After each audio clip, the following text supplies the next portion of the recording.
Hello, everyone. I know all over the country, especially with the deaf community, they have been talking about this lady named Andrea Hall. She is the fire captain in South Fulton County, Georgia. During the presidential inauguration, the whole world watched and was captivated as we witnessed Captain Hall signing and saying the Pledge of Allegiance at the same time. If you missed it, don't worry. We have the video that you can watch here.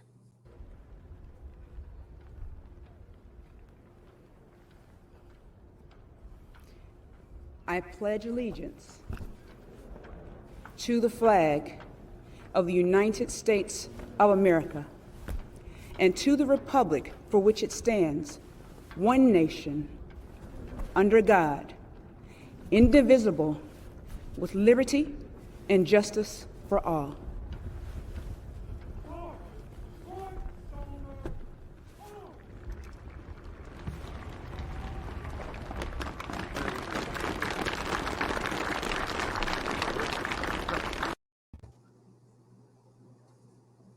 Wow, it is such an honor to have the opportunity to talk with you, Captain Hall. Welcome.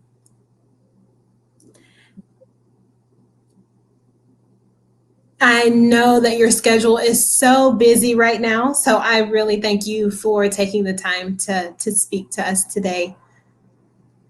So I'm curious, how did you get picked? Did you have to audition? Did the committee pick you? How did you end up landing this? Well, I am the president of our local chapter of the International Association of Firefighters, Local 3920, and the general president, along with the Biden inaugural committee, reached out to me and asked if I would like to participate on behalf of the firefighters. And I said, yes, absolutely. Oh, wow. That's awesome. So I know being selected, going and standing basically in front of the whole world with the president and the vice president nearby. How did that moment feel? Well, prior to that moment, I was very comfortable. I was excited. But the moment that Lady Gaga left the stage, I got really nervous. So I was very nervous, but excited, and just wanted to make sure that I made you guys proud, made my family and friends proud.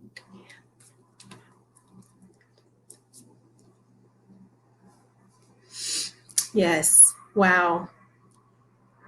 I'm sure I can speak for most people when I say we definitely were proud. One question that the deaf community has to know is, how do you know ASL? Are you involved with the deaf community, deaf family members? Well, I am CODA.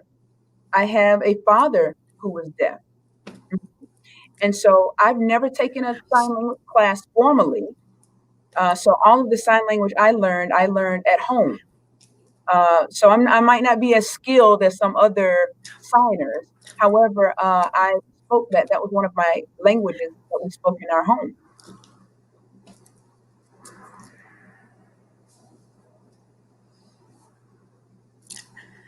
I just want to let you know, your signs were beautiful.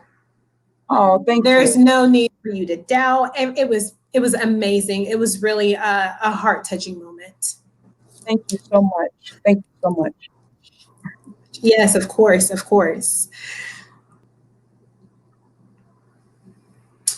All over the US, your parents, family, the deaf community, especially the Black deaf community, is so proud of you. And I want you to know that. Thank you so much. So your recent experience was historic. I mean, it was really historic. So what message do you want to share with people? Well, one of the things that's really important to me, and the reason why I chose to do the pledge and sign as well, is because I do have family members and friends who are deaf and hearing impaired. And it was just very important for me to make sure that they were included in that moment with me, because they've always been very supportive. And I wanted them to know from my heart to theirs that they are just as much a part of this new united America as anyone else.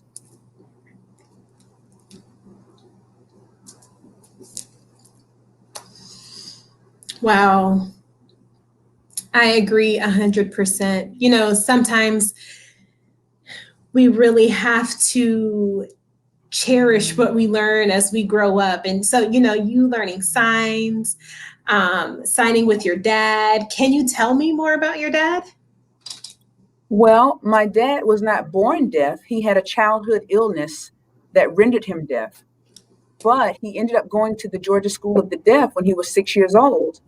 And of course, he learned sign early. But you know, back in those days, there were two sign languages. There was one for whites and there was one for blacks.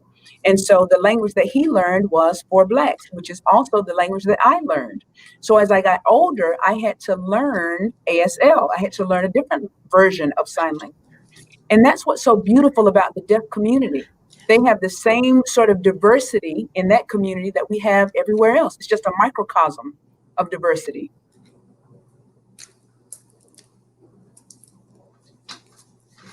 Yes, yes. I couldn't have said it better. I couldn't have said it better myself. That's part of inclusion, equality, everything, culture, life experiences, all these different perspectives, something that people can, you know, I respect you, you respect me. We love and cherish each other, you know? Yeah, I wholeheartedly agree. Right. So the Captain same Hall. challenges, I'm sorry, go ahead. I was saying the same challenges that we have in the hearing community are in the deaf community. We talk about inclusion and being respectful. We have to do that in the deaf community as well. Our Black deaf and white deaf and Asian deaf, we need to be respectful of them as well, and be inclusive and respect the diversity of our hearing impaired community.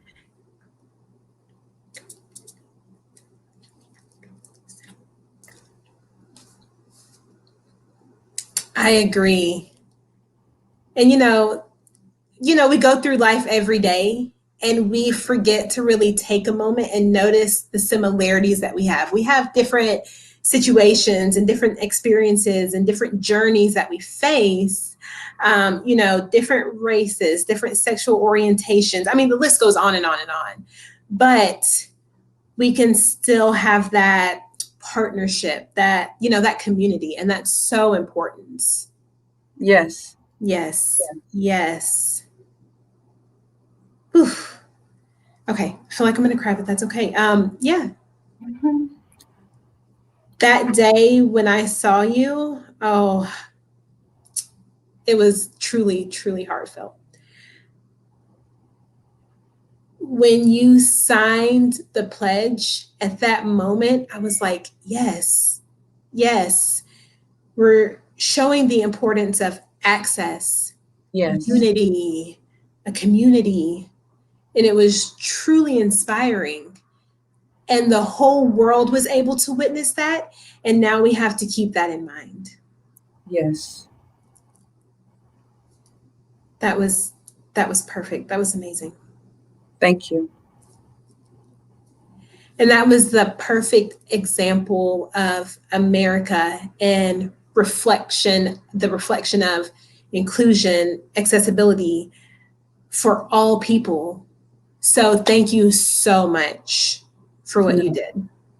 Thank you so much. And thank you so much for the love, the overwhelming love, expression of love and appreciation that has been shown me from the deaf community. I appreciate it. I love you.